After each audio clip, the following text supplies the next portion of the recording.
We've got everybody checked in and ready to roll. Go ahead, you're open to both. 3, Put it over the slate now. 2, 1. Take camera 1. Go, John. Welcome to Washington Post Live.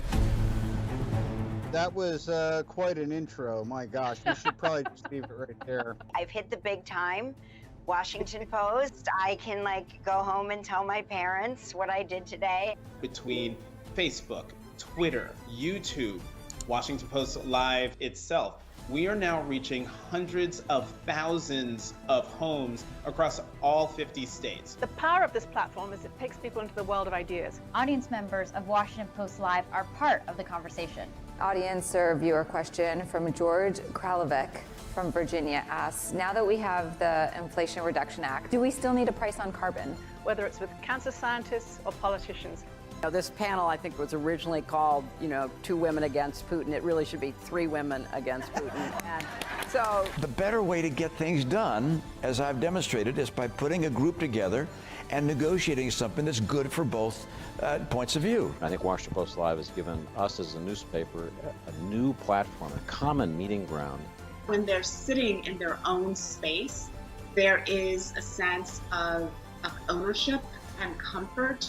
It's great that you guys have expanded into these formats to give people a greater ability to have a longer conversation. So I look forward to talking to you today. And their individuality comes through more so than just their title. Thank you for being the agents and the warriors of the light and truth. That is the lock from the night of the burglary. Jeff Bezos bought it at an auction. Right. And we're trying to find out how much Bezos paid. Right. Come back next week. I'm so grateful to be on a platform like the Washington Post. I subscribe, I read, I love the Washington Post. Thank you. We need films like this. So thank you very much. Stephen, Lynn, it's been great to talk to you. Thank you, Michelle. Big fan. Thanks for talking to us. I cannot thank you all enough.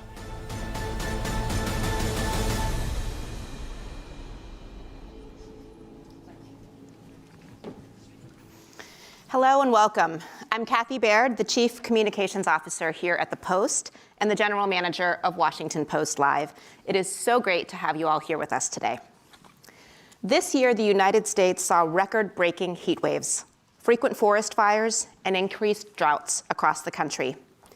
These extreme weather events have brought the climate crisis home for even more Americans.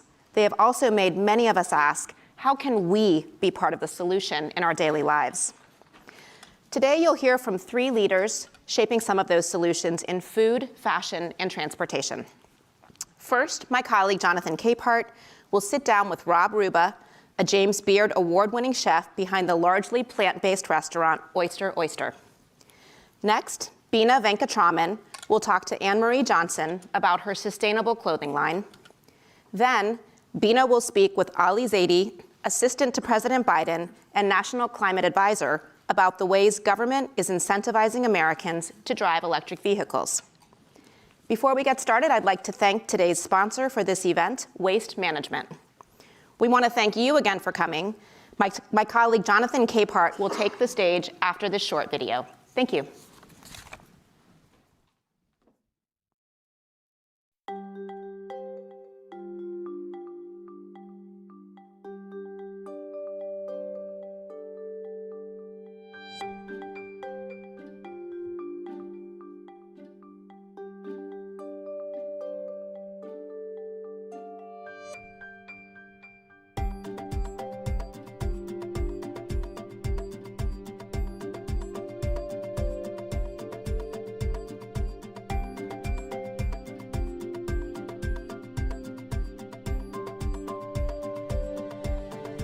I made some huge changes 6 years ago in my life to focus more on sustainability and better food systems and better work culture in general.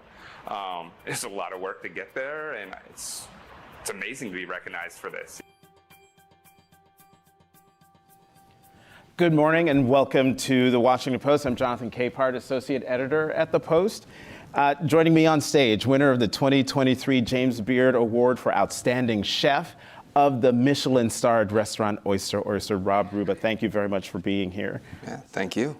So I made an admission to you backstage that I'm very provincial.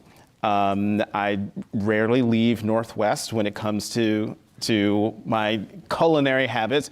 So I'd never heard of Oyster Oyster, and your reaction was rather surprising. You're like, that's great. I'm so happy to hear that. Why? Explain why. Yeah, we've won a lot of accolades. We've gotten a lot of recognition, but to still hear that there's individuals out there that haven't been to the restaurant or have any idea what it is gives us an opportunity for new guests to come in and experience what we do and open the doors to sustainability for them. So what was the catalyst for opening your restaurant? Because you've worked for several Michelin-starred restaurants in New York and Chicago, Las Vegas, Philadelphia. So why open your own restaurant? You have control to make the change you want and you want to see. I worked in a lot of those restaurants for years, and the status quo was what it was to be a Michelin star restaurant, to be a restaurant of excellence. And through some time of researching and looking at things, I realized those restaurants were far from sustainable. That was something that was very close to me, and I wanted to implement, and it's hard to do that with other people pulling the strings. Mm-hmm. And so then talk more about your focus on sustainability.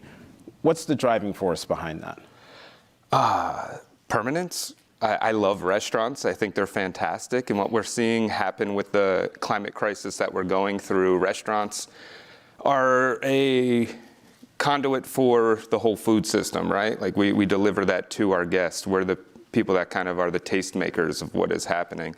When I started thinking about this, I thought I would probably just quit and not cook, but I realized this is my soapbox. It's the only thing I know how to do, so let's do it correctly.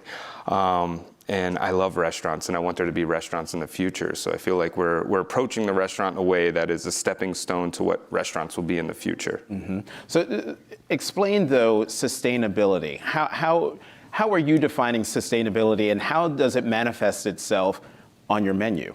Yeah, sustainability can be a greenwashed word or something we don't know what it means. To us, it's about being a very responsible restaurant. We look at everything we do from the ground up and what's important about that, whether it be who is actually farming our food, what is the life like for the individual who's picking the vegetables, is that sustainable? Are they spraying with chemicals? No, we're gonna buy regenerative, organic produce. And then that's one thing to just get it through the door, but it's how we actually create it now. Like there's one thing I could buy all these organic local ingredients and then cook them with commodity butter or on a bunch of fire gas and all this and kind of have these effects. So it's very important how we do it. We use like very little extensive water use. We don't really have a water issue here in DC, but we see droughts all over. So we want to work with that mindset of conservation of water use in a restaurant. We use primarily induction cooking and electric cookware there. Really big on kind of no waste. Really focusing on an ingredient, saying what parts of it can be reused. Can we make something interesting out of that? We had like excess of bread at the restaurant for a while, and we were like, well, we could turn this into breadcrumbs or croutons and all these things. And we ended up turning it into a miso exactly a year ago, and now we have this beautiful fermented product that we can use on our menu now and kind of tell this story. And then we've pushed it really far most recently. We got rid of all single-use bottles and cans of like beer and cider at the restaurant, and the only thing that was still around were bottles of wine, because people enjoy drinking at a restaurant, right? We like those libations, but we still had bottles, and we know recycling exists, but there's a high percentage that doesn't even ever make it to a recycling facility. So we partnered with a local ceramic artist, and with Ruin Art Champagne, they were making this really new, awesome champagne. So we bought a bottle crusher. We now crush our wine bottles, turn it into sand, basically, and then our local ceramic artist, Material Things, turns that into plateware for the restaurant. So we're closing loops, finding ways to reuse everything and make it more sustainable. Can I bring you back to, you talked about waste. And this jumped out at me because the EPA reports that 30 to 40% of the US food supply is wasted annually, with more than 11 tons of waste per year coming from the restaurant industry alone. Mm-hmm. When it comes to reducing waste, does that translate into reduced portion size? No. Well, we do a tasting menu, right? So I eat that menu every day, which is kind of cool. I get to eat a Michelin meal every single day. But we want to make sure that it's you feel satiated afterwards, but you don't feel an overabundance. We want to make sure you're not leaving hungry because we don't want that story of, I had to go get French fries or pizza after my dinner, right? So we have to balance that, but it's not really, it's more of having a portion control, I think, and making sure the meal as a whole is satisfying. And that's kind of the beauty of it. The way we're doing the menu is that there's bites of things, and diminishing return doesn't happen. You don't get bored of eating this giant portion of something.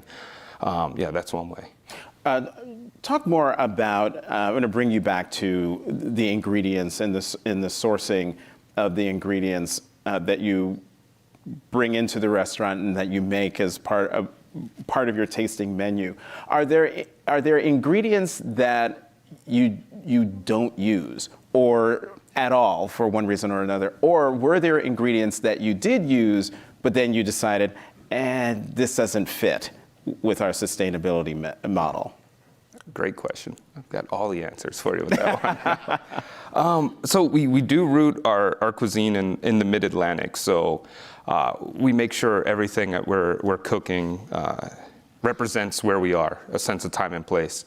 So that even comes down to spices. We have a hard time acquiring a large enough amount by anyone locally. So we do source some spices from other parts of the world through a very good source. But we make sure that they're native here. So we don't have any cinnamon on the menu, vanilla. A lot of spices don't appear on our menu. We don't have coconut, we don't have cashews, we don't have almonds. These things that you would find normally in plant-based restaurants don't exist for us, so that always became a challenge, because when I started to go down this road, you would find every recipe for a baked good has coconut or cashew cream or something like that in it, and we can't use it. So we've eliminated that. It's really looking more into native and indigenous plants that are here in the wild forage realm and kind of bringing them into the forefront of spices and ingredients that we could use. Appalachian allspice, also known as Lindera, is something we use in the restaurant. And that gives you perspective on what goes into the spice industry, because our team of 5 picked 3 pounds of separating this berry and seed, which turns out when it's dried to maybe 16 ounces, and that took us about 6 hours to do. So you think when you buy that little $5 bottle of spices on the counter, who's really behind that? And then we are primarily plant-based. We do cook with butter occasionally, but eggs were something we always struggled with. Like, did they make sense with their food or not? And we realized with the last big increase in pricing and all that, it didn't make sense anymore on the menu. You used to have avocados. No. I'm misreading this. It says early sketches of the menu had to constantly be revised. Avocados and citrus fruits aren't found in any dishes, since it's hard to grow them at scale in the DC area, which we kind of explained. But this is the one that just made me go, what? There's no olive oil. No. And I love olive oil. Yeah. Yeah. My grandmother used to massage my head with olive oil when I was a baby, you know? Make sure it was nice and round. I don't know if that worked out, but yeah. So no olive oil because, well, I haven't seen an olive tree anywhere around here. So that is the reason exactly. Why. So you used to be a meat eater, now you're a vegetarian. Was the decision behind that was that related to climate change? I think that's the tipping point for me, was that. I always was fascinated by it. Early in my career, I had kind of wanted to dabble with it, but it'd be hard to keep rising up in the ranks in the kitchen. If you can't eat the duck, you don't cook the duck, right? So then around 2016, I started to look into it, and I could see what was happening, and it kind of built up, and I just had to make that change from there. So I'm a meat eater. Convince me why I should change course and become vegetarian. Well, you haven't been to Oyster Oyster yet, so okay, so that's how we're going to do that. Step one. Okay. Step one. I think the plant kingdom is so exciting. Like for me, I've cooked everything under the sun. I've prepared it. I've eaten it, and now this is probably the most exciting cooking I've ever done in my career. I think there's so much you can do. I think vegetables are generally like the side, and they're not treated with the same attention to detail. And once you do that, I think the flavors are remarkable. Yeah. Let me bring you back to your conversation where you were telling us about spices and looking for local ingredients. Is there something that you found or that your team found that completely surprised you in a good way in terms of bringing it to the menu and putting it in food? Oh, that's a great one. Wow, there's so many. I would go back to the spice bush was really a great thing. I mean, it took a lot of work, but it replaced a lot of things for us. It kind of has citrus notes to it. It has spice. It brings in that allspice warming thing that you would get from cinnamon, and really played an amazing role in our menu now. You've said, and I'm quoting you back to you, sustainability is not just about our environment, it's also about ourselves. You've prioritized working conditions and mental health, but can you explain what you meant by this? I came up in kitchens where you would get a pan thrown at you, screamed at all day, work 7 days a week for 20 hours a day, get paid for 8 of those hours. That's not how anyone should operate, right? And when we built this restaurant out, we wanted to kind of break down those barriers. There's always this term, front of the house and back of the house. We consider it more one house. Servers and cooks work in unison. Our culinary team will run food and talk to guests. We make sure we're closed 2 days a week, which are Sunday and Monday for us. Sunday, they get a day with their friends who work normal office hours. And then Monday is a beautiful day to have off because everyone else is at work and you have the world to yourself.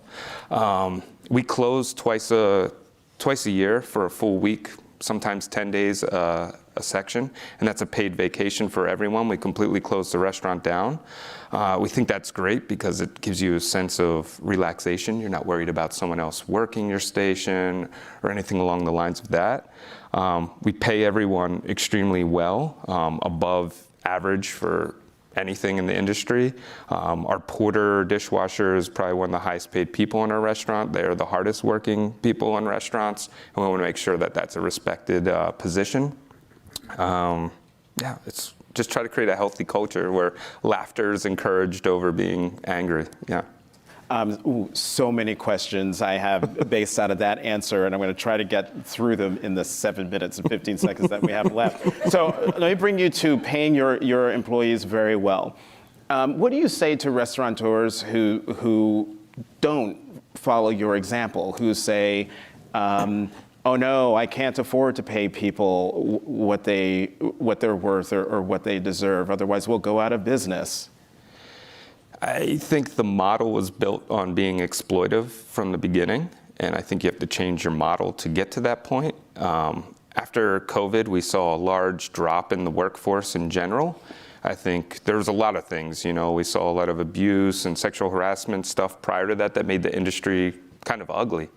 And it's time to make it exciting and more attractive again. And I think it's something we all go and do. We love going out to eat. It's a form of entertainment and escapism. And the people that are behind that are just as important as anything else, whether you go see musicians play or actors. They deserve to be living a good life as well. How many of you have seen The Bear? So when he initially started answering the question about the working conditions, how many of you immediately, as soon as he said people have had pans thrown at them and people are yelling and screaming all the time, did any of you instantly think, oh, I saw that on The Bear? Oh, I see you. I have seen The Bear. As someone who likes to eat but hates to cook, I've found it thoroughly fascinating.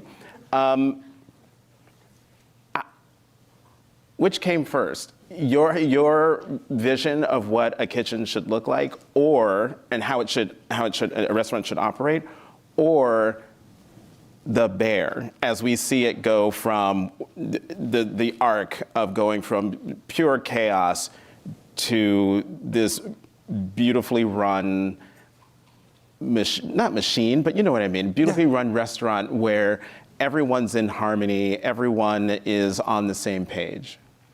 I think it came first wanting that and building that. We build up very slow.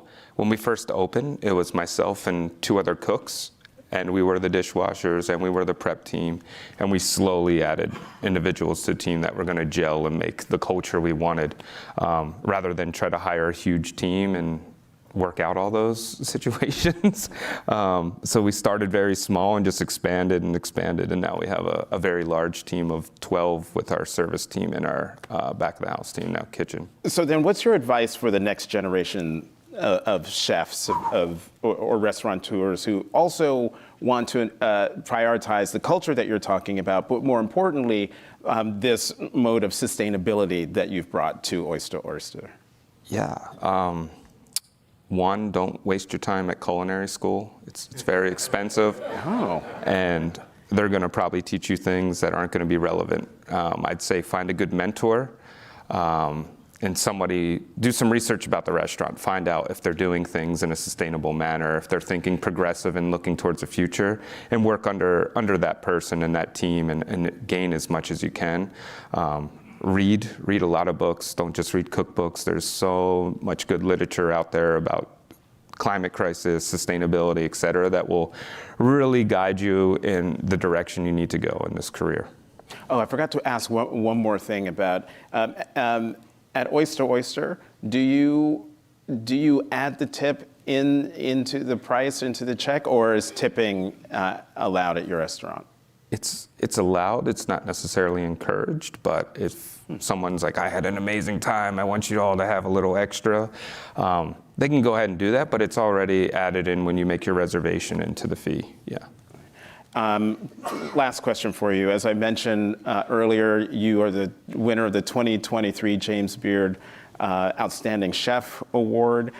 You've got your Michelin star last year. What do these recognitions mean to you?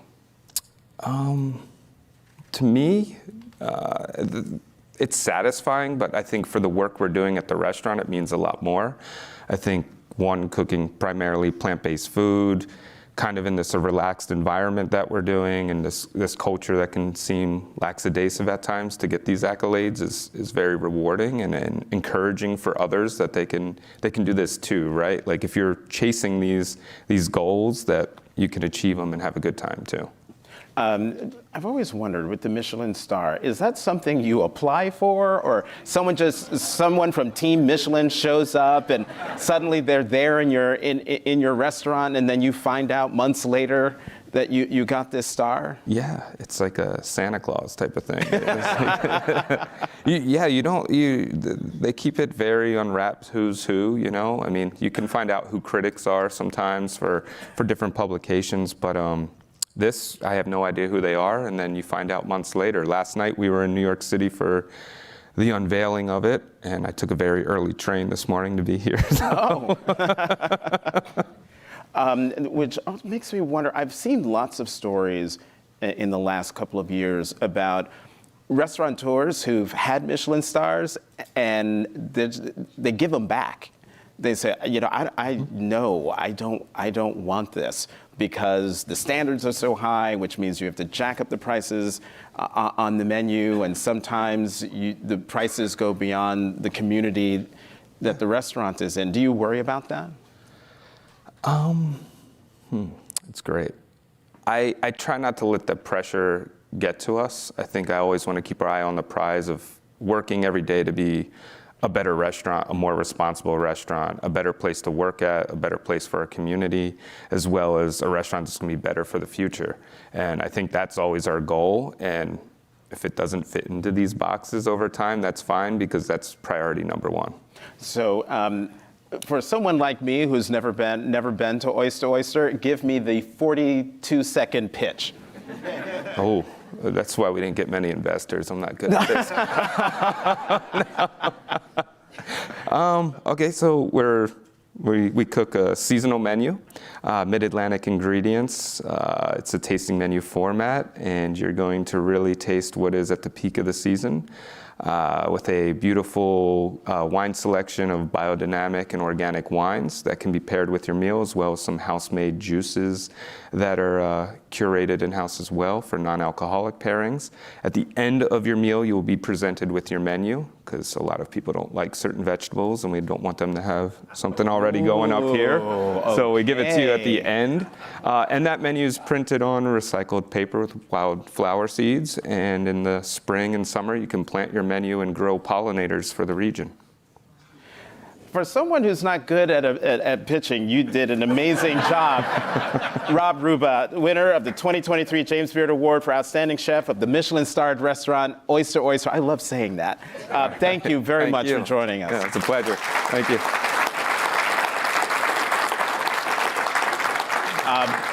My Post colleague, Bina Venkatraman, will be on stage with Bitter Grace owner Anne-Marie Johnson after this video. Stay with us.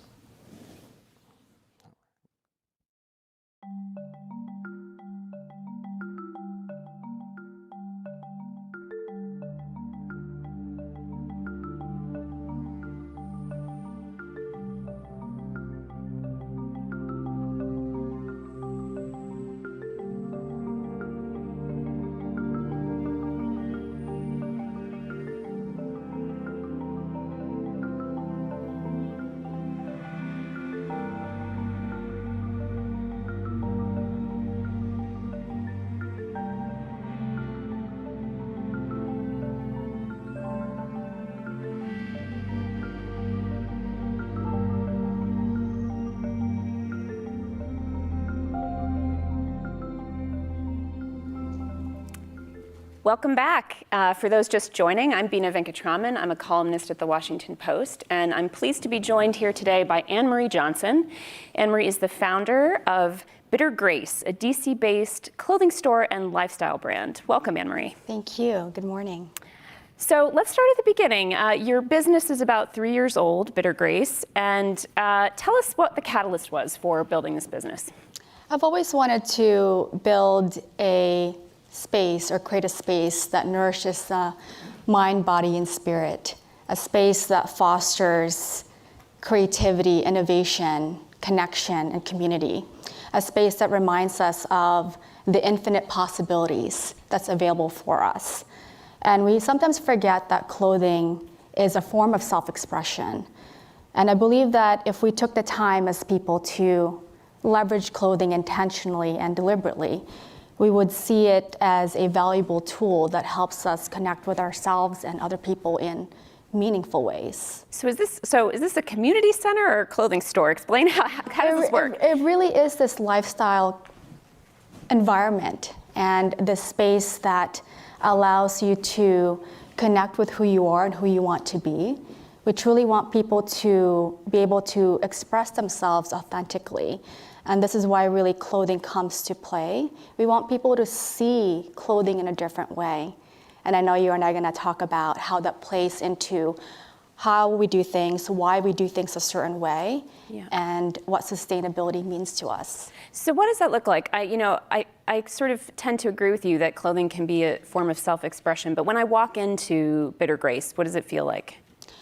It feels like home. It feels familiar. It feels like a space where you can feel like anything's possible, that helps you connect with your own capabilities, that helps you reimagine things differently. And that's really about how we build our store, how we curate our products, and how we sell and how we interact with our customers. So it's really very much, it infuses the way we do things through how we interact and how we conduct ourselves as a business. Okay, I might need to probe that more, but for now I want to ask you, because it's the theme of the day, you've said your business is rooted in sustainability. Explain, that's sort of a term that's been thrown around quite a lot, not just in fashion, but in all sorts of industries. Yeah. Tell us what that means for Bitter Grace. Yeah, this might be a long-winded answer, but I do think it's important to bring context around this because sustainability, especially in fashion, is such a widely used term that gets thrown around so easily. And while our mission extends beyond sustainability, sustainability was born out of our commitment to integrity, which is one of our core values, is one of my greatest values. And what that means to me is doing the right thing when no one's watching. And I never wanted to build a business just for profit, just to sell clothes. I wanted to build a business with meaning and purpose and serving with significance. And so I'll tell you one story that sort of led us down this path of sustainability and specifically being a conscious brand. And it was 3 years ago when we were building out our first brick and mortar store in Capitol Hill. And a customer inquiry came through that seemed to be fairly simple and straightforward. Where are your materials from and where are your clothes made from? And at the time we were selling other brands. We were not producing our own clothing. And so I asked the question. I had great relationships with our brand reps.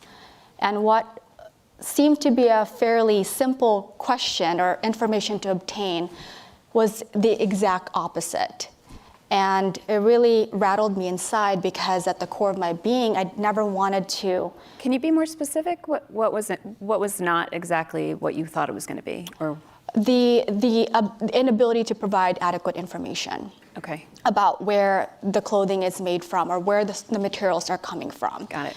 And I would say that experience really revealed the hidden layers of fashion, what goes behind the scenes, and perhaps the intention of clothing companies to keep their sales and manufacturing departments separate from each other. And so that was really eye-opening. And the inability to communicate that to my customer didn't feel good internally. And it really, it led me down this path of getting curious around sustainability and what is sustainable fashion? How can I define it in my own way that makes sense to me, that I can easily apply in my day-to-day? Mm-hmm. And we also wanted to be more inclusive. We wanted our clothing for everybody. And so it led me down the path of investing in our own development and the production of our own clothing, our in-house clothing line at Bitter Grace, which has been certainly a journey, because that started in 2021, so it's only been a couple years. It's been a journey of learning opportunities, challenging constraints, and what I've learned is that there is this complex global ecosystem that far extends a clothing company that involves so many key stakeholders, from fabric mills to dye houses that have been conditioned to operate a business model that perpetuates this overconsumption, that is volume-based, that is incredibly, that drives every consumer behavior pretty much. So how does the Bitter Grace model differ from that? So what do I know when I hold a piece of Bitter Grace clothing about either the materials, the labor, where it's from? What can you tell us? Well, for us, sustainable fashion is really about wearability. And what that means is, how can I leverage my garments as much as possible? So it's not just something that's meant for now. It's not something that's meant for one season. It's not that's something that's meant for one event. And being able to really intentionally leverage it regularly throughout your everyday life. And longevity is the other factor. How can my garments evolve with me through time, through different chapters of my life? So at Bitter Grace, we're very consistent, and the way we do things, part of it is garment care, educating our customers and our community how to properly care for your garments, because it plays a key role in how your garments carry with you through time, through multiple washes, through multiple wears.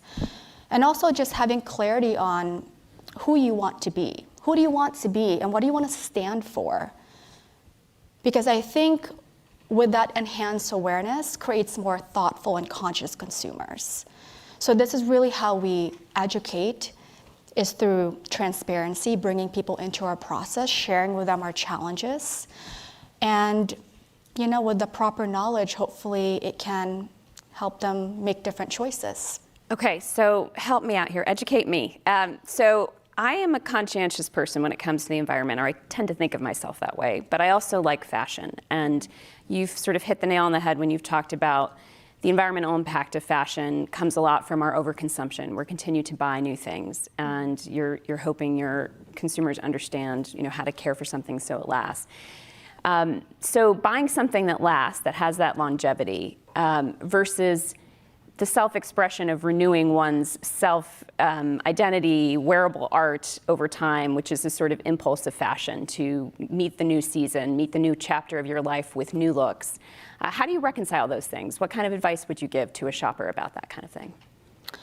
Well, for us, again, going back to education, it's really about not so much about the quantity, but the intention behind your consumption. It's about asking yourself questions like, for instance, do I see myself wearing this again before you hit purchase? Am I embodying the person I see or the person I want to become through what I wear regularly? I think we don't get curious enough as people, and I truly believe curiosity begets change. If we took the time to ask ourselves those deeper questions, I think we would make different choices. And the only way to sustainable change is through empowered consumers. I truly believe that. It begins with personal responsibility, and it begins with us. And back to your question about how we create our clothing collection, we focus on craftsmanship versus volume. We focus on natural fabrics and plastic-free materials and making sure that no fabric is wasted, so those things are repurposed, reused for any leftover scraps. But our commitment to sustainability goes beyond just our clothing production. Everything that we do and how we operate and conduct business in our store is very much with that in mind. It's always with intention and integrity in mind. And we reused our candle jars, for instance, to create new ones, because we offer other stuff in our store other than clothing. We use Blue Land as our cleaning products, for instance. We reuse our garment bags over and over again, so nothing is wasted. And we build our store using repurposed building materials. And how do you think about climate change, since that's the issue of the day, the carbon footprint of your products and the supply chain? It's certainly challenging because there's so many variables that come to play when it comes to garment making. You have the raw material, which is can come from anywhere. It really depends on, the supply. And you might get cotton from this region one year, but that they won't be able to supply that the next year. So it really is such a complex, like I said, this complex ecosystem. And you do the best you can. And for me, doing this for just a couple of years, I will always choose the better option. As much as possible with the knowledge that I have, because I don't have all the answers, but I'm always learning along the way. And I think most importantly, I'm conscious about choosing the right partnerships or engaging in the right partners that really align with our values and our ethos, because I do believe in the social impact and the opportunity costs at stake when it comes to investing in other parts of the world, and specifically women and communities in other parts of the world where there are implications for future generations. So our first collection that we launched in 2021 is our athleisure wear collection. And because wearability and longevity is very much the essence of what sustainable fashion is for us, our designs and the way we curate our products is always tied to comfortability, functionality, easeability. And is it interchangeable? Is it something that can easily transition through different seasons? Because again, it shouldn't be something that's just meant for the now, for today, or for one season, which is what we've been conditioned to consume as people. Yeah. And so, yeah. So you talked about accessibility of this clothing, and there's research from McKinsey, the consulting group, that shows that sustainable apparel tends to be bought by higher income consumers. How do we go about making this kind of apparel accessible to more people? Yeah, I think that is the paradox, that the challenge that we're faced with, because the clothing making business today is very much about the volume. How many units can I produce in a short period of time in the most cost efficient way possible? That is the business model today. And that's why time and time again you see the quality of clothing declining over the years. So for many decades, this is how brands and companies have operated, is by volume.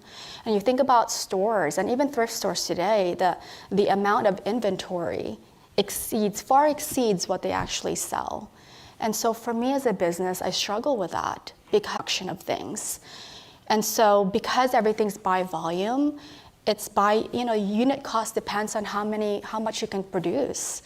And so that is the challenge that I, as a small business, as a conscious brand who's trying to do something different, we're faced by, because it's hard to compete with the prices that's set by other national brands, because it comes down to cost. Yeah, fast fashion is quite accessible and quite affordable. So we're running out of time, but I do want to ask you one final question. Sure. Which is, where do you think the fashion industry needs to go from here? How could it become more sustainable in the future? What's your vision? I believe transparency is key, but going back to empowered consumers, change begins with us. It begins with personal responsibility, and that's why education is really important to us. But what I would like to see, and we are moving toward that trend, and it would be really fascinating to see how the next 10 years will look like.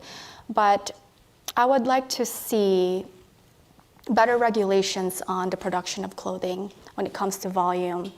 I would like to see progress in intensive research around PFAS, and what that means is it's forever chemicals, and it's known as forever chemicals because it retains in your body for forever, and they're typically in synthetics. These are your polyesters and your rayons, and they're derived from petroleum or fossil fuels, which in itself has its own health implications and environmental implications. One, they end up in landfills because they don't decay. And then on top of that, that's why you see people burning clothes in landfills, because they don't decompose. And the toxins that gets released in the air from that is incredibly damaging. And so I would like to see some research around the use of synthetics and how that affects our bodies and our health long term. And thirdly, I would like to see a collective shift in our collective perception around clothing, our value proposition on clothing, and what value do we place on clothing?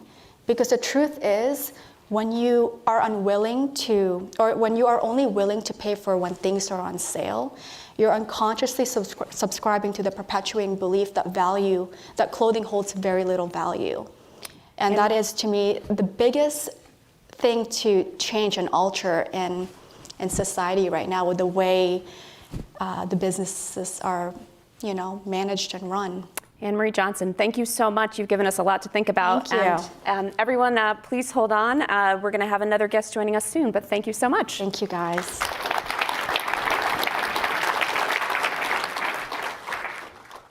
Each year, WM oversees the safe disposal of millions of tons of waste. So the question is, how can we turn trash into an asset? We can create biofuel from the methane gas that is created from that garbage. We can pick up your garbage running on the garbage that you actually dumped in the landfill the prior week. WM saves over 71 million gallons of diesel fuel per year.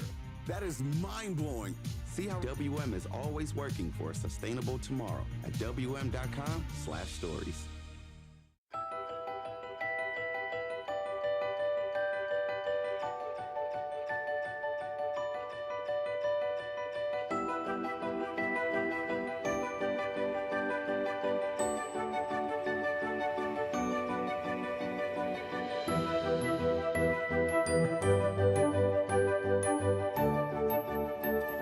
Good morning. I'm Kathleen Koch, a longtime Washington correspondent. Did you know that on average, the average U.S. resident throws away or puts, into the trash, produces 4.9 pounds of trash every day? It's almost 5 pounds every 24 hours. That is 3 times the global average. And of course, all of that waste doesn't have a good effect when it comes to climate change. Well, here today to talk with me about how we can reduce harmful effects and really boost sustainability is Tara Hemmer. And Tara is the Chief Sustainability Officer of WM. Welcome, Tara. Thank you so much for having me. Well, I think it's just fascinating. When you crunch these numbers, and maybe horrifying, the U.S. produces some 292.4 million tons of garbage a year. I mean, it's hard to even comprehend, right? And WM is the leading company in the U.S. of managing that byproduct of Americans' daily lives. You're also the largest recycler in North America. So how does one help you deal with the other? So first of all, I love the way you framed the question because we get asked this all the time. And at the end of the day, all of that waste that gets produced is not produced by WM. We're really responsible for finding solutions for all of our customers. And if you really think about what we collect on our trucks, it's material.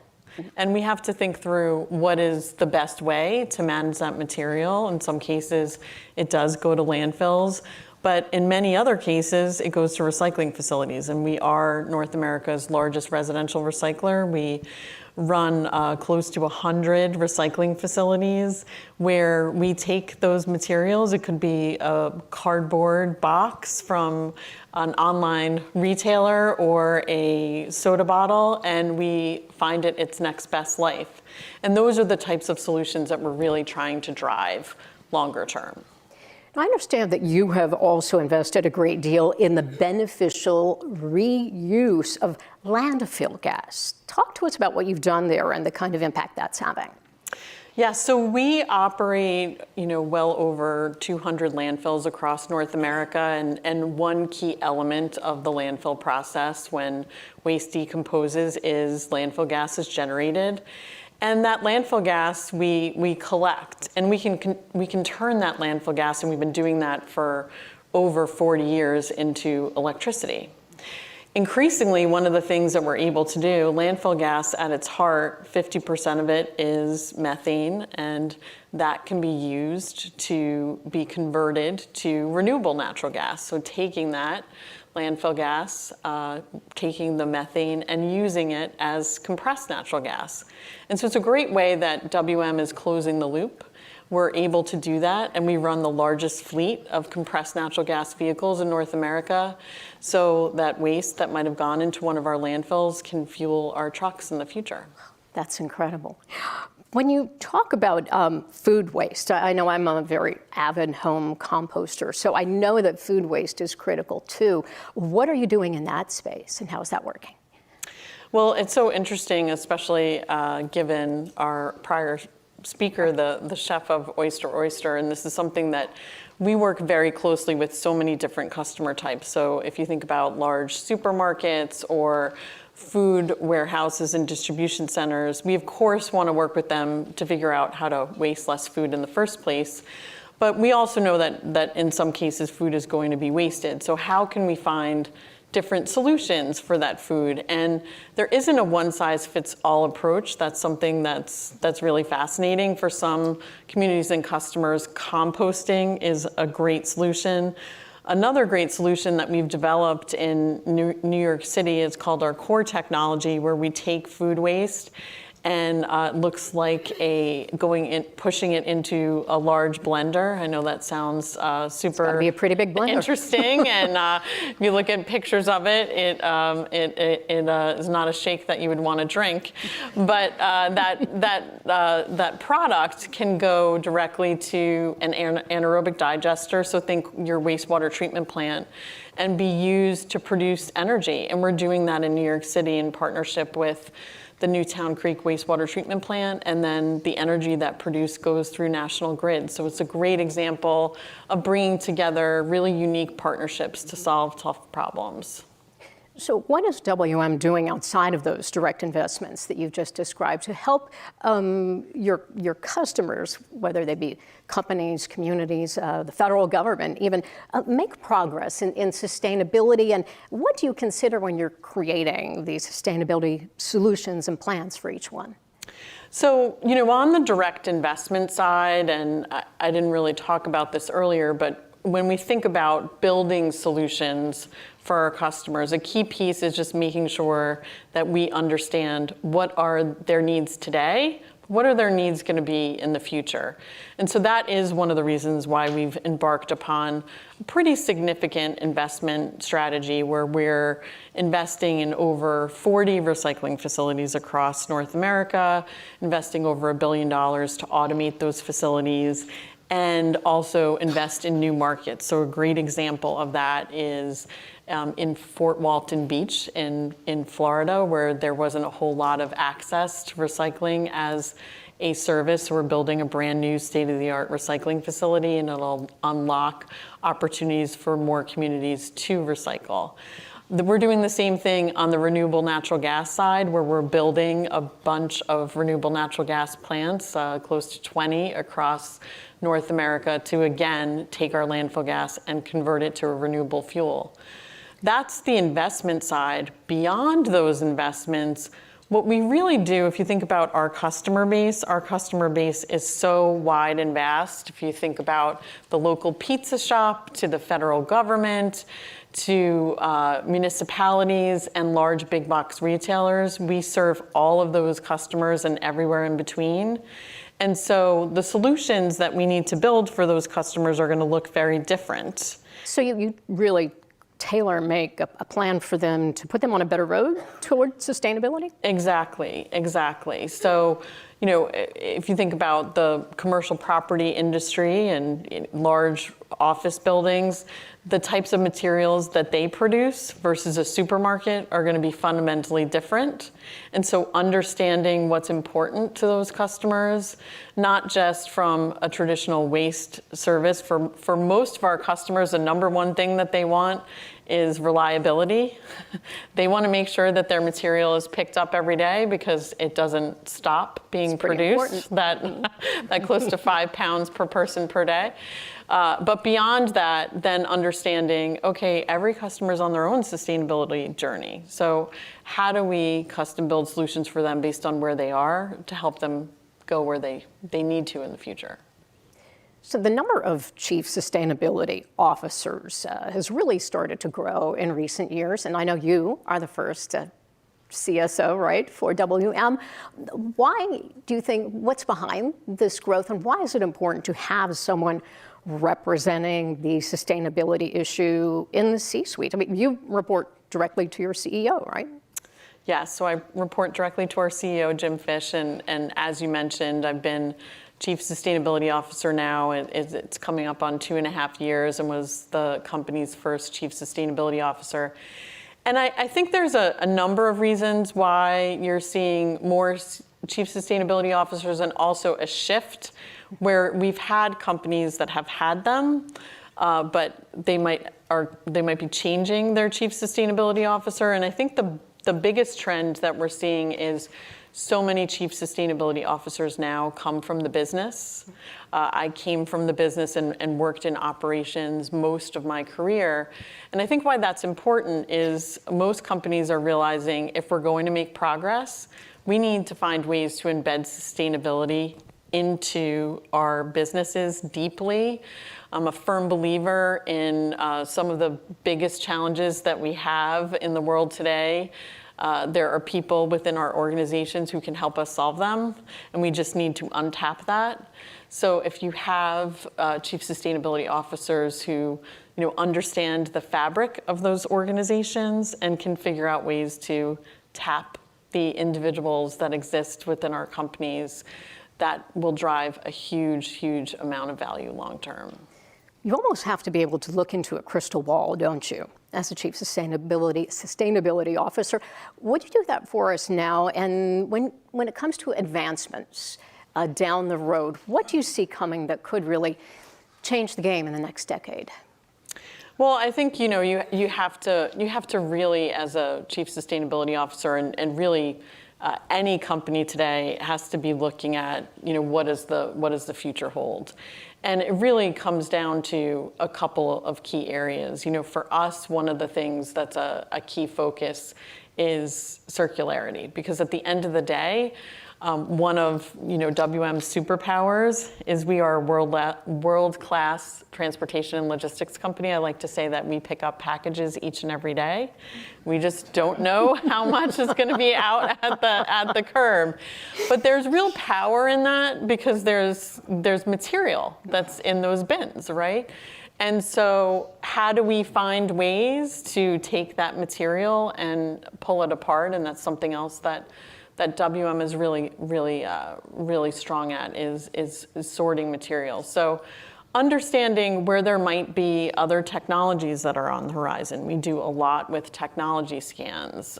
We have a group within our company called Corporate Development and Innovation that really looks at those technologies or startups that might be doing interesting things in our space. So, keeping your finger on the pulse of what might be happening in the future, but also understanding what solutions need to be built today and navigating that is important. So clearly, sustainability is a huge priority for WM, could eventually become your main financial driver, right?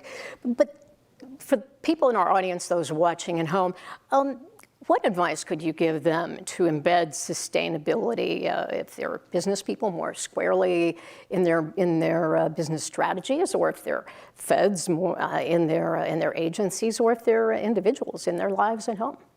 I think for so many people, and I'll start at the individual level, and we were having this conversation yesterday that most individuals have no idea where their waste goes.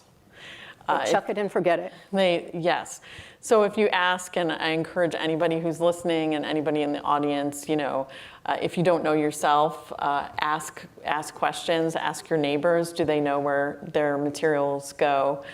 And just educating yourself around, what happens to the materials that we produce, but also just making sure that we position ourselves, recycling is a great example where on the recycling side, we have so many examples where people don't understand what happens to their recyclables or think nothing happens to it. And that's one of the biggest myths that I think needs to be busted. So they think you just take it away and bury it somewhere? Yes, and the reality is, there's so many rich examples. If you think about water bottles or soda bottles, for WM, one of the fantastic things that we do is when we collect those and they go to one of our recycling facilities, those water bottles and soda bottles get converted back into our employee uniforms. And there's no greater story of circularity and the pride that our employees have when they're wearing something that they might have picked up maybe a month ago. So I think on a personal level, changing behavior is difficult, but it starts with driving conversations just like this. And so what about businesses and the federal government? Okay, so on the business side, I think sometimes it comes down to people believing that it's hard, and sometimes taking the smallest steps can have the biggest impact. And I talk all the time at WM, CSO's job, and it's probably true of any CSO, is to be an educator, an integrator, and an influencer. And there's power in those three things because once you describe and explain to people what their role is and how they can have impact, you'd be shocked at how quickly things can move. I saw that firsthand at WM 18 months ago. We embarked on this journey to really reduce our emissions, and in a 1-year time frame, reduced our emissions by 10%, which is the most that we've ever been able to do.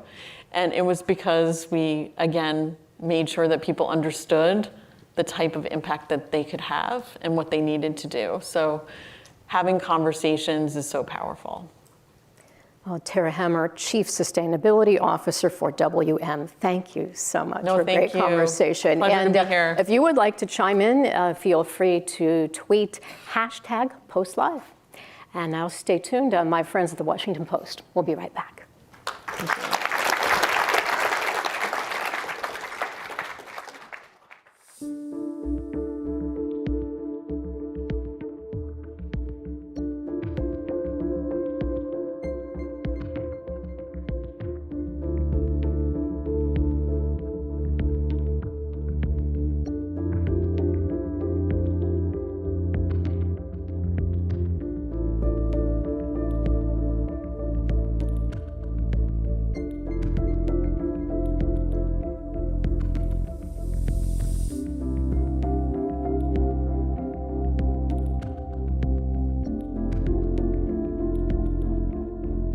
ceded the leadership on electric vehicles, on hydrogen vehicles to other countries.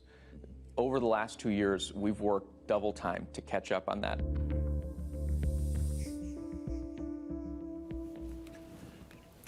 Hello, welcome back. I'm Bina Venkatraman, and welcome to Washington Post Live for those just joining. I'm a columnist at the Post, and I'm delighted to welcome our next guest, Ali Zaidi, who is the White House National Climate Advisor and Assistant to President Biden. Welcome, Ali. Thank you. Good to be here.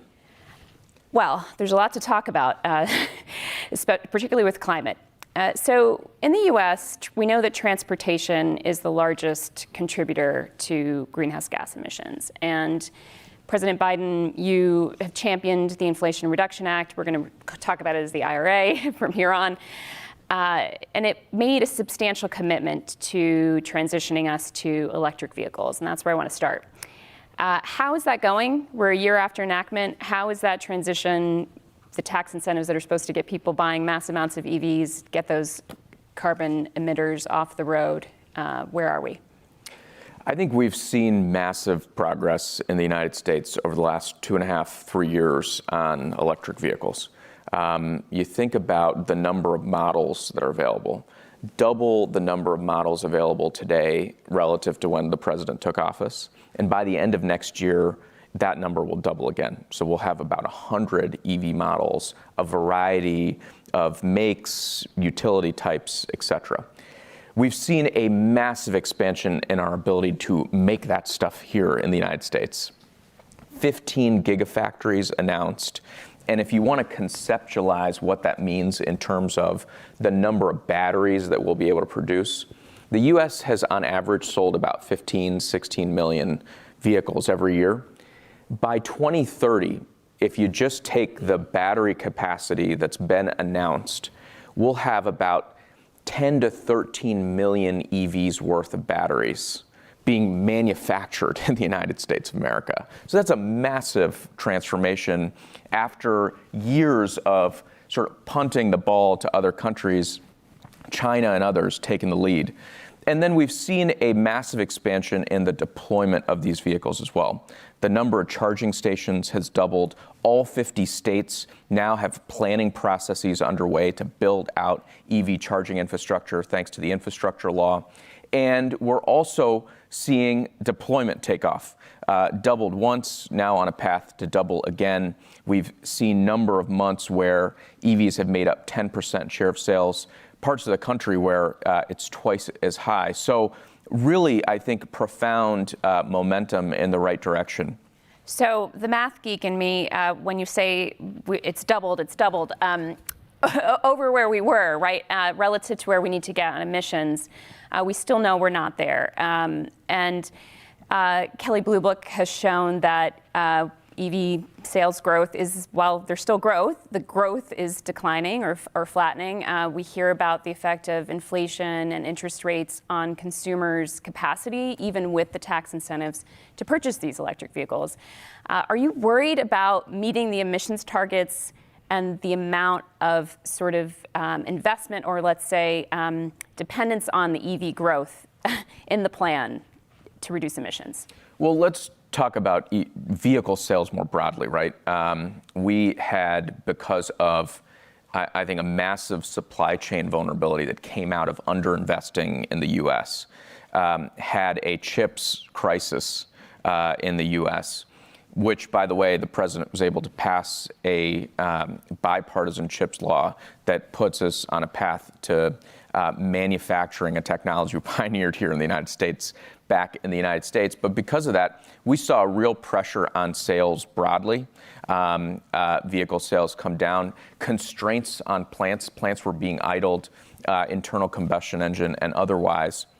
So I think what we've seen is the confluence of a number of supply chain issues really manifest themselves over the last several years in the vehicle space more broadly. We're coming out on the other side of that with lithium battery pack prices down globally, those EV prices coming back down, and then the tax credits kicking in. So folks can now access a $7,500 credit. And by the way, it's not just a tax credit that you have to file.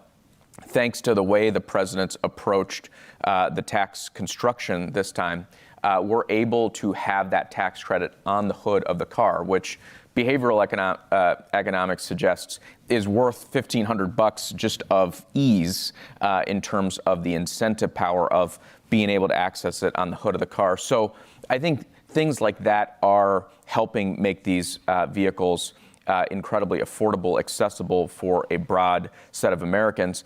On the question of whether we need to go faster, I think the answer is absolutely yes, whether it's on electric vehicles, whether it's on electrification, cleaning up rail and marine, whether it's the future of sustainable aviation, biofuels, hydrogen, electric, every single mode, every single segment of transportation. And by the way, that includes increasing choices for transit, micro transit, and being able to live closer to where you need to work and go.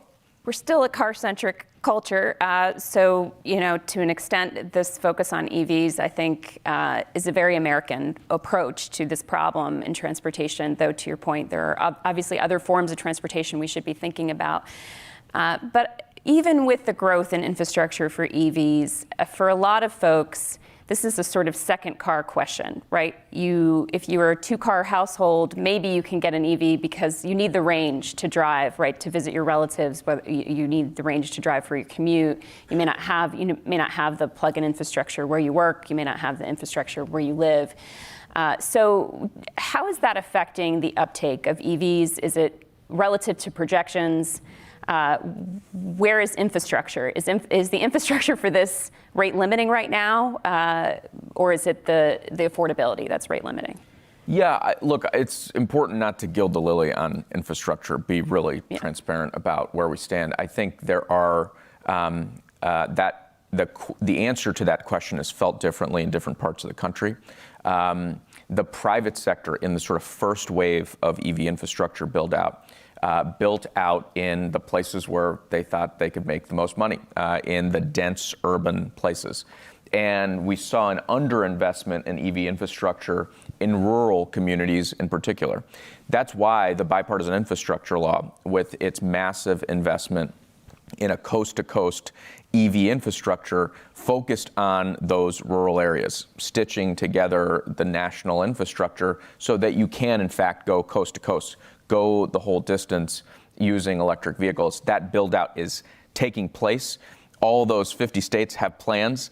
Only a few of them have started to put the steel in the ground, and it'll take the next few years to build that out fully. But I think that will be transformative in terms of the user experience. In terms of what are the projections showing relative to the investment that's been announced, not just the public, but the private investment as well. The National Renewable Energy Lab, which is our data crunchers at the Department of Energy, has looked bottom up at announcements from Walmart and McDonald's, the utility companies and investors, and states and the federal government, stacked it up and sees over 1 million chargers being installed by the end of just this decade. That supports the level of deployment we need to see. So I think charging will keep up. What's the distribution of that kind of charging? Like, are we going to see that mostly on the coast? To your point about rural America, where are we going to see that charging? I think what we're seeing is that next wave of capacity is now building out and filling out. There's a recognition that sort of urban use case where maybe people charge at home, drive 15 miles back, that has a lot of infrastructure to support it now and continues to have a lot of infrastructure packing in behind it. But to achieve the level of sort of ubiquity that we need to get to, we need to build out that broader national network. That's where things are filling out, and that's where the public investment also is really helpful to backbone in the places private dollars probably wouldn't go otherwise. Okay, we have an audience question that's sort of on a different angle of this. More worried about what happens when we do have a lot more EVs. This is from Kathleen Duggan, and she asks, with a growing increase in electric vehicles and chargers, how is the power grid going to keep up in the coming years with the highest demand it has ever seen? That's a great question, and it makes me reflect a little bit on the topic of today's conversation more broadly at the Washington Post about the choices consumers can make. There are a lot of choices consumers can make, right? They can go to the new car lot or the used car lot, and they can decide whether to buy an EV or not to buy an EV. They can make a choice during the middle of the day whether to jump in a passenger vehicle or to jump in public transit. They can't make choices about the grid.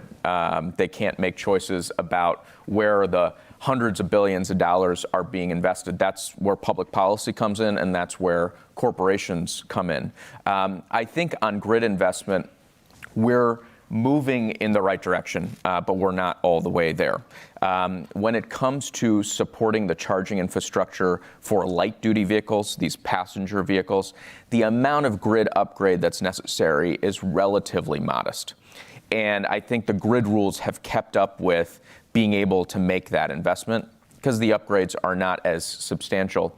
But when it comes to things like school buses or transit buses or those long-haul heavy-duty vehicles, I think the grid infrastructure really needs to step up. And what that's going to require is state public utility commissions. It's going to require utility companies. And it's going to require catalytic funding from the federal government, which we are providing to help boost that capacity along. We have, for the first time, really in my experience, the folks who work on the grid in the federal government and the folks who work in transportation in the federal government spending a whole bunch of time together to help do the planning of where those upgrades need to take place, how much that's going to cost, how to think about who pays for it, and to support public utility commissions and utilities in making those decisions. But this is the time when the utility companies and the auto companies need to be spending a lot of time together. They increasingly are. That's going to unlock and enable the level of deployment, especially in the heavy-duty fleet going forward, which we absolutely need to achieve.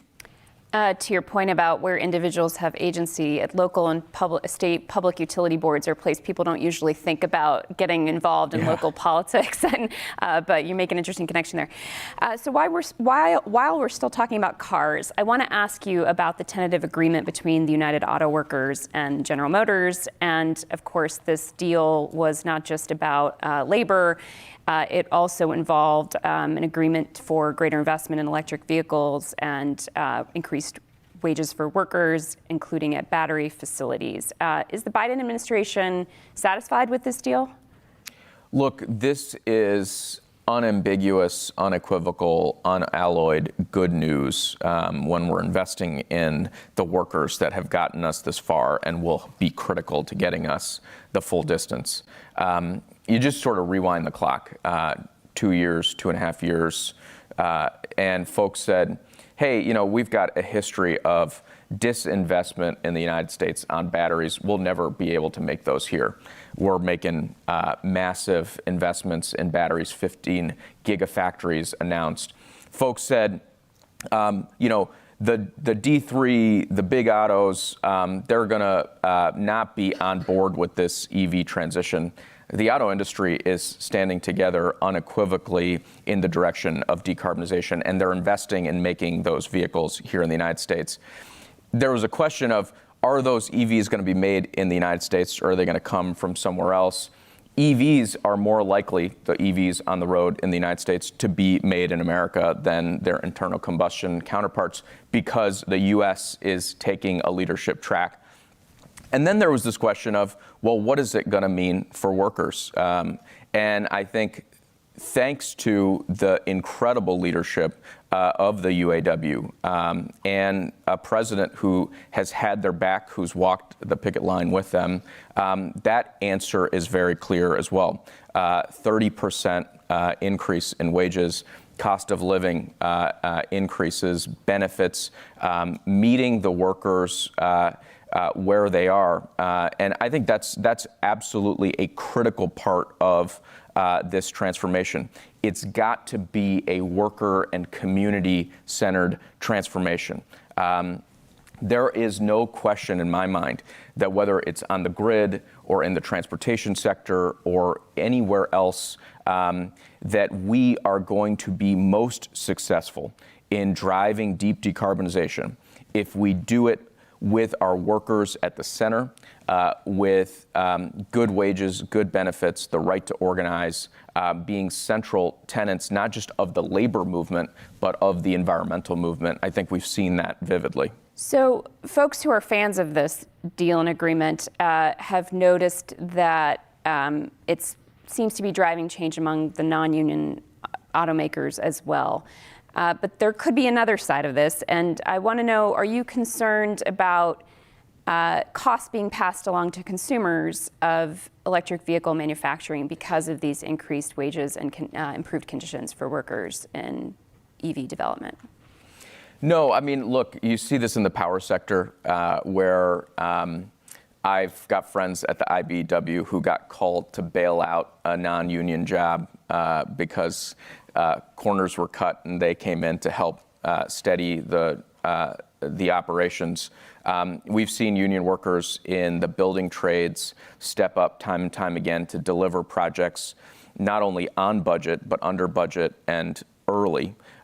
We've seen the world's most skilled workers help boost the competitiveness, not just of the vehicles themselves, but all of the inputs into them, right? You got folks like the UAW members in Butler, Pennsylvania, who are making the grain-oriented steel that goes into these EVs.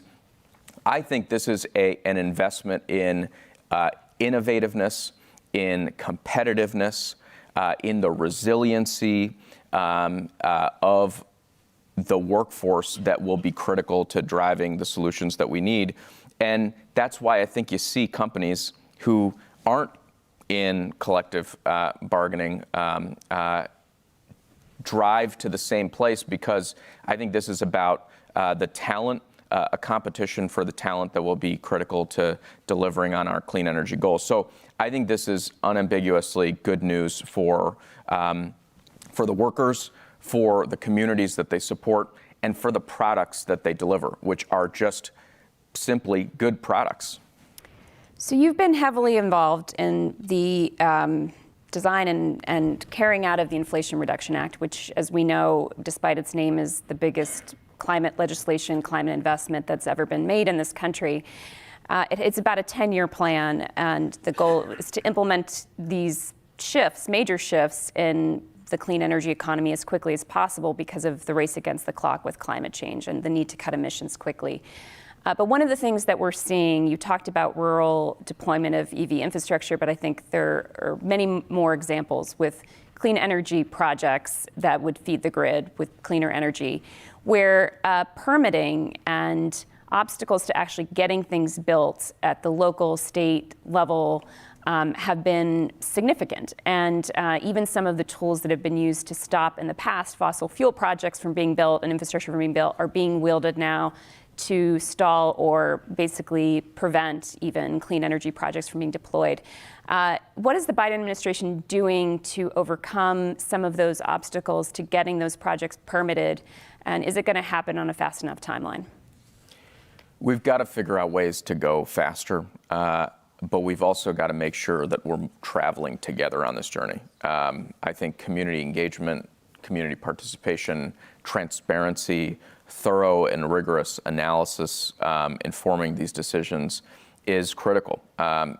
We can look back at the history of federal policy over the course of decades, and we have the imprints of environmental injustice, of corners cut, of people excluded, and the product of that is weaker decisions. So I think we've got to have that integrity, and we need to figure out how to travel faster. And you might say, well, how are you going to load up all those values and still deliver on the pace and speed? I think it's pretty easy. We got to be inventive in this moment, like the American people always are. I think about this massive project in the Midwest to build out a transmission line, and they're using the right-of-way of a rail line. So instead of disrupting some new place, they went where there was already a right-of-way, and they're connecting now what will be $20+ billion worth of renewables into places where the power is needed. It's creative solutions like undergrounding in certain places to, again, avoid some of these conflicts. And part of it is making sure that we're not being stingy in terms of making sure folks share in the economic upside. You know, there are renewables projects where they've gone out of their way to make sure they're hiring local. You walk around the parking lot and the license plates are from nearby. That boosts the political economy of doing the work that you want to do. When you're working in the spaces where agriculture has traditionally been, and you're working in partnership with the ag sector, everyone shares in the upside. Offshore wind, as that's gotten built out, we're seeing ports that had been long idled turning back on, becoming hubs of economic activity, factories that were shuttered opening up again. That sort of investment, that mindfulness about how am I driving prosperity that is shared, how am I running a process that is transparent, how am I making sure that we're moving fast, but we're doing it with integrity and doing it together. If we're thoughtful about those things and we're funding the capacity at the ground level to demand this stuff, we're creating the conditions on dollars flowing from the federal government to promote this. When we do that, and take the tax credits as an example, if you want the full tax credit from the federal government to deploy solar, 50% you could get, you have to buy your content domestically, which means factories starting up to support those projects. You have to get 10% of your labor hours from apprenticeships, meaning you're creating a workforce that will have high union density. You have to pay prevailing wage. You have to locate in places that have been left behind. If you do all that, you get the full tax credit. That's the kind of policy that partners with that kind of vision to deliver the results that we need, which is to go as quickly as possible and do it together. Unfortunately, this is all the time we have today. Ali Zaidi, thank you so much for joining us. Thank you. And I want to thank our audience. Yes, thank you. Thank you. Thanks to all of you who are here in person and everyone who joined us online. To see more of our upcoming programs, go to WashingtonPostLive.com. I'm Bina Venkatraman. Thanks so much. Thanks, Bina. Thank you.